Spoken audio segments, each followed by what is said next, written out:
સુરતના ઉધના વિસ્તારમાં ભાજપ યુવા નેતાની હત્યા કેસમાં પોલીસે મોટી કાર્યવાહી હાથ ધરી છે। ઉધના રોડ નંબર 6 પાસે થયેલી હત્યા મામલે સંડોવાયેલા 3 આરોપીઓને મહારાષ્ટ્ર ખાતેથી ઝડપી પાડવામાં આવ્યા છે। 3 માસ જૂના ઝઘડાની અદાવતમાં આરોપીઓએ યુવકને તીક્ષ્ણ હથિયાર વડે જીવલેણ હુમલો કર્યો હતો। પોલીસે આ મામલે 3 આરોપીઓની ધરપકડ કરી છે, જ્યારે કિશન પરમાર અને પંકજ પાટીલને હજુ ફરાર છે।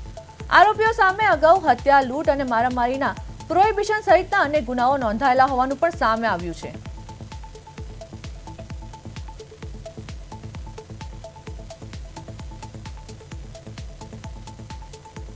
દાખલ થયેલું હતું। જે ભોગ બનનાર છે જય, એમને જે સામેના આરોપીઓ છે એ મિલિંદ નવલપુરી, બીજા છે એક કિશન અને ત્રીજા આરોપી છે એ પંકજ પાટીલ છે। એ લોકોએ ભેગા થઈ અને એના ઉપર તીક્ષ્ણ હથિયારથી ઘા કર્યા હતા। હોસ્પિટલમાં ઇમિડિયેટલી એમને ટ્રાન્સફર કર્યા પછી ત્યાં એ મરણ ગયેલ।